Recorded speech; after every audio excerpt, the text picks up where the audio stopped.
Hello everybody, Cal Banyan here. Cal Banyan's Hypnosis, etc., where we talk about hypnosis, and you guessed it, etc. But mostly about 99% of the time we talk about hypnosis.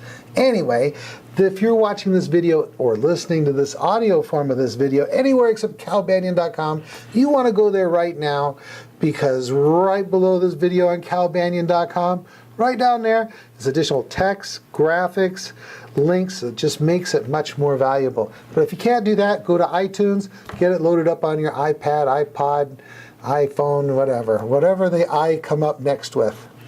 All right, what should I do now? I suppose I should introduce L. Ron. This is the third of our videos with L. Ron. L. Ron Ferguson is a master analytic hypnotherapeutic mastermind of the universe of hypnotism, and that would really be, if you have, you know what, viewer, if you saw last video, you'd know why that's so funny. If not, you're going, what's wrong with Cal? Is this Cal's brain on drugs?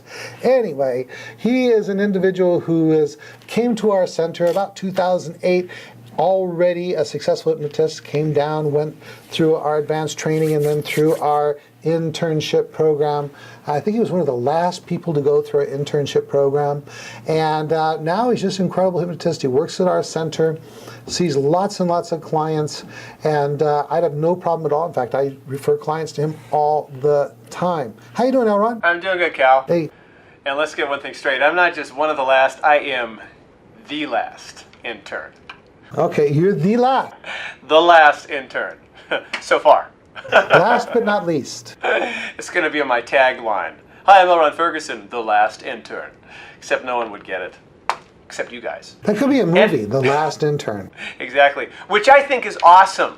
And if you don't know why that's awesome, let me tell you.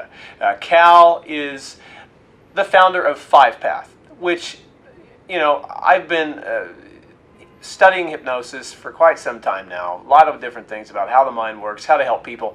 And 5-Path is a systematic approach to hypnotherapy, and it's one of the best out there. It's the best, in my opinion, in my experience, and that's why I'm here. That's why I use it. I'm a die-hard 5-Pather. Anyone is privileged to learn from Cal Banyan. I am. And I just think you're an innovator, Cal. What can I say? Everything that comes out of your mouth is always a good experience for me, and it'll also be for you guys watching. So, you know, sometimes I learn from what comes out of my mouth. Something will come out and I go, oh my God, that was good. I grab my notepad, I write it down, and then I try it out in session, and then I teach it. It's that easy. Where's the easy button? That was easy. Oh, it's in the classroom. I should bring that out for the podcast. What do you want to do today, Cal? Hey, well, let me do something different today. Let's see. Oh, I know. Just real quick. Hey, you folks, wouldn't it be cool if you were in my training class? And we've got two different kinds of classes. We've got the 10-day NGH approved Banyan hypnosis certification course with 5-Path and 7-Path. It gives you all the basics plus all the advanced. It'd be certified through our center and the National Guild of Hypnotists. We got one coming up in July, one in October. Over there, there's some links. It gives you the actual dates. And let's see, we also got one coming up in May, the 7-day version called the Week of Power. If you're already certified, then you know what? You got the basics. We're ready to get on to the advanced stuff. 1 week at our center, we'll have you humming along. By the way, both our 10-day course and our 7-day course are available live online. That's right. You get to be interactive online, participated in class. Our classroom is completely wired into the internet, so you can talk to me, you can talk to other students, and it saves you money on travel, food, lodging. And gosh, guess what? Some of you just cannot get away from the house because you have to be there for, I don't know, an aging parent or a child that needs 24/7 attention. So we can help get you certified so that you can start making a difference in people's lives. All right, that's it. What do you got for me, L. Ron? Ooh, well, I got kind of a good topic today. Yes, and I might do a lot of talking. Uh-oh, watch Oh, out, good. everybody. I'm put my feet up and Yeah, I relax. know. You've been talking so much. On the last one, I've been so lonely over here. Actually, it's been such a great opportunity for me, as always. But today, I wanted to talk about the client that isn't really ready. Or I was talking to Cal about it beforehand, and he suggested the title of, what was it again, Cal? The 7 sins of bad The 7 clients, or deadly something sins of the unready, or the unfixable client, Right. or something like that. Right, and the thing is that there's really no such thing as clients that are like bad or anything like that, but just people that might not be cut out to work with you at a certain point in time, or that really would be better suited working with another modality or with another professional. And so what I'm going to do is talk about a few red flags to really detect whether or not your client is involved, and everything's going to center around that, around their level of involvement within the process that's going on. There's something that I mentioned in a previous episode that we recorded in the last few weeks about hypnosis is not a do-to process, it's a do-with process, which I stole from NLP. They say that about it. NLP is not a do-to process, it's a do-with process. That is, you don't just sit down and I do hypnosis to you. We do it together. We always say in class, it's like a dance, where I'm the guide, I'm the coach, I am giving the instructions. When I give suggestions and I do an induction, when a client follows those instructions, they'll establish the appropriate state. Just like that saying in the business, all hypnosis is self-hypnosis. I don't have laser beams coming out of my eyes to hypnotize you, but I do give you a series of instructions, even though some of them might sound pretty funny at different times, that will enable you to do the things you need to do, think about the things you need to think about, to allow yourself to go into the state of hypnosis. And so, we don't want to work with just clients. We want to work with successful clients. That is to say that sometimes there are some hypnotherapists out there that will just pretty much take anybody who's willing to pay. That's because they're desperate. Yeah, yeah. Don't be desperate. Don't be desperate. Be professional. Yeah. It's not good for your business in the long run. It's not good for the person, and it's also not good for the profession.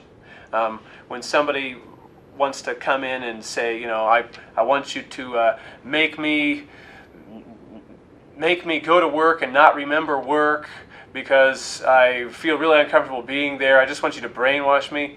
Don't see clients like that. Don't do stuff like that. When people bring in their client and say, well, I want you to hypnotize my boyfriend so he can tell me the truth, know what you're doing, know what hypnosis is, but especially detect if your client really should be working with you, or if they're really even going to be involved in the process at all. That is, what are their beliefs about hypnosis? What are they going to put into it? And so I've defined just a few ways to detect some red flags. And I'll just kind of talk about them loosely, because they're just more loosely concepts than anything else. But red flags to look for when you're choosing your clients, because there's a qualification process that goes with the people that you want to work with too. And if they're really going to come to you as an excuse for them to fail or not, or if they're just going to take way too much energy and not put anything into it, and ultimately make it like a self-fulfilling prophecy just so they can feel bad about hypnosis, or to ultimately come there just to disprove hypnosis. There's a lot of things that can be happening under the surface, and we definitely want to weed those out. But one thing is, who's paying? A Banyanism, which is jargon for something Cal said, is that people value what they put time, money, and effort into. There's an investment that a person has to put in to making the change that it is they want to make. And one of those investments is money. Sometimes money's not enough, because maybe a person's income is just absolutely astronomical, where the investment needs to be either more money, or you ask them to do different things or different exercises. But let's just say that somebody else is paying for your client sessions and they are an adult. Children are a whole different soapbox altogether. When you're working with kids, it's nice to get them involved in some way, have their parents make them do some chores around the house, and obviously the kid has to want to be there. But just focusing on adults, when somebody else is paying for their sessions, there can be a little bit of a disconnect in the value that's put into the sessions. And so that's just one thing to watch out for. There are ways around that, like tasking your clients, asking them to do different exercises, maybe read different books. Maybe you teach them self-hypnosis and make sure that they keep tabs on that as part of your mutual agreement. If you want them to say certain affirmations to themselves or do different journaling techniques, those are all ways to elicit involvement and get them involved, and have an upfront understanding that that's part of the process, or you simply won't work with them, and that they need to understand that up front. There's nothing worse than trying to backtrack on that after you've already started with somebody, going, oh, and by the way, since you're seeing me and you're not paying, I want you to do a couple of these things, because it's already too late, and that can take about 5 times as much energy. So getting that up front is very important. So it seems to me that it occurs to me I'm not just giving you red flags to look for, but I'm also providing solutions. But another red flag is, what have they tried? And each red flag, isolated by itself, is not enough to make the decision that you don't want to work with that person, but sometimes these things are woven together, and you have to use your own judgment and make that evaluation yourself. But if a person hasn't tried anything ever before, let's say to lose weight, they've done nothing, they've never dieted, they've never seen anybody, and they're talking about anxiety, they've never done anything, they've never read a self-help book, nothing whatsoever. Yes, this is my first attempt, I just wondered, can you make me lose weight? Have you ever tried anything before? No, I've tried nothing, I've done nothing. That can sometimes be a lack of involvement, where they might have it in their mind that they want to come and have you do it to them. They're just going to sit down, lay down, and you're going to just wave a magic wand and make the problem go away. Another thing is, what are their beliefs about hypnosis? That is, and this ties into everything I was talking about, if they believe that it's magic and that, like I said, 0 plus hypnosis equals 0.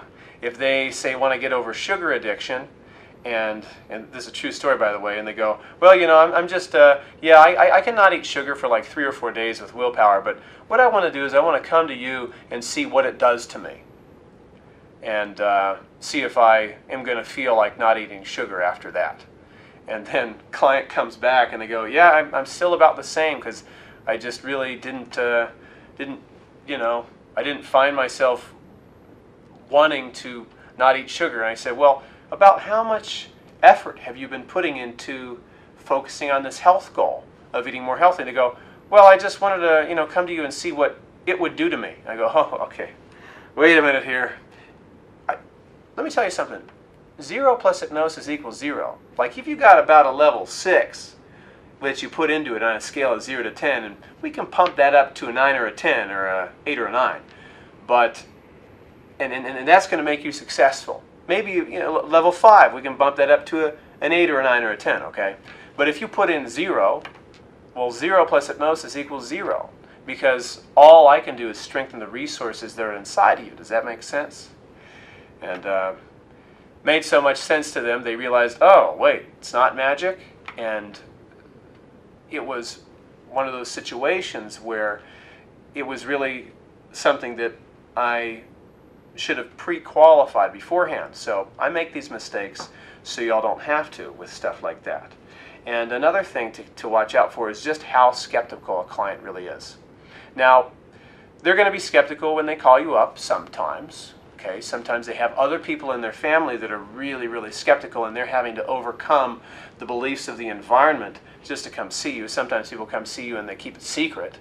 However, and you'll have to ascertain on your own what the level of skepticism is conversationally. If they are really, really looking to find that it doesn't work, they're going to find something.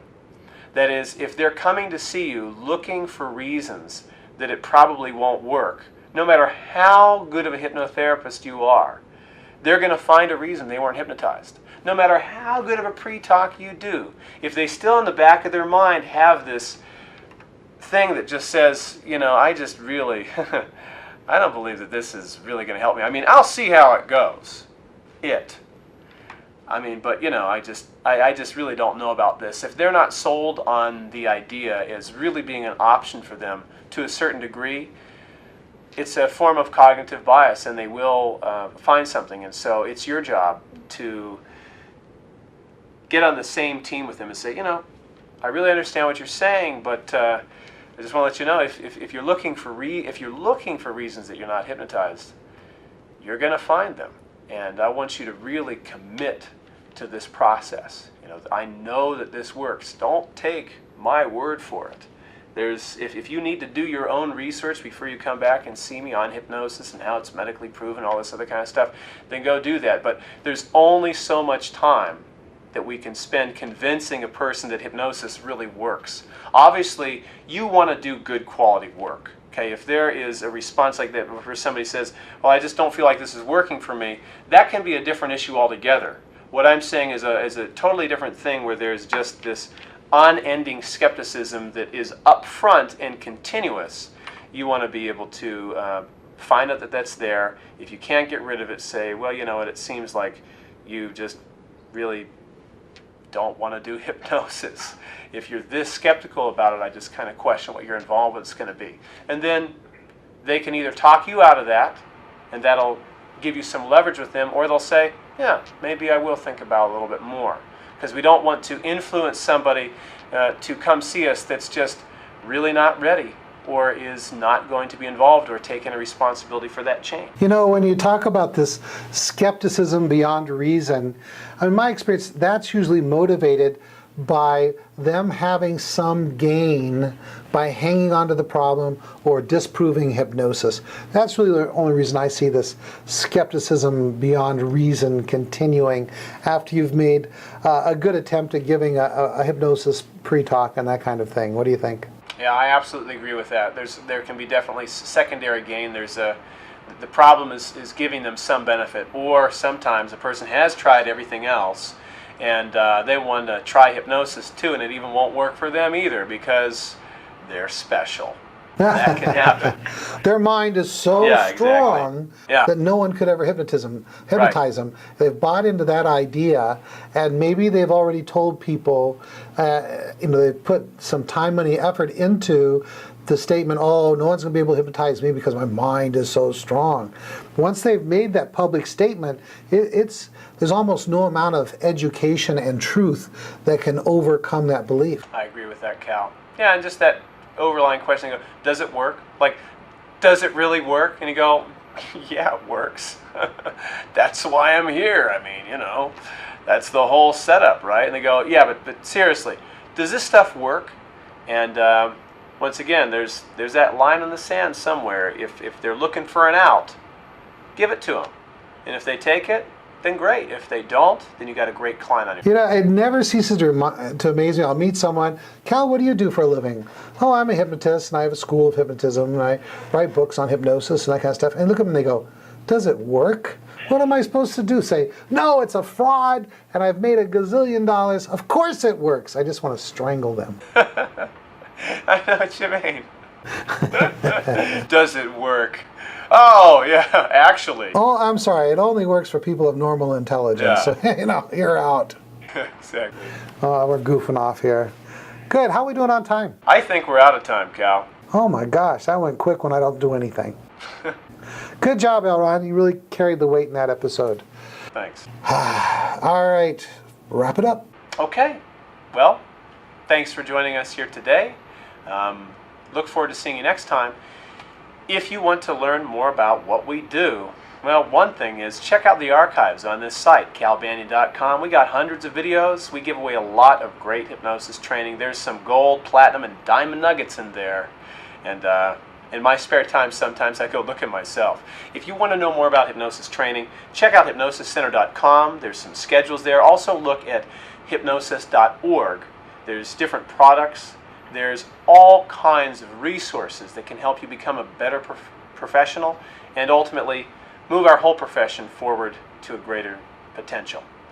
You can get in contact with me, elronhypnosis@gmail.com. My website is safeeffectivehypnosis.com. I'll see you next time. This is L. Ron Ferguson signing off. All right, and to all my hypno friends out there, happy Hypno Friday, or whatever day it is. And of course, go to facebook.com// hypnosis, etc. and leave a comment below. Like us, let your hypno friends know that we exist. We're over 900 friends, or whatever you call them, on our special page on Facebook. Oh gosh, I better just say goodbye. Bye.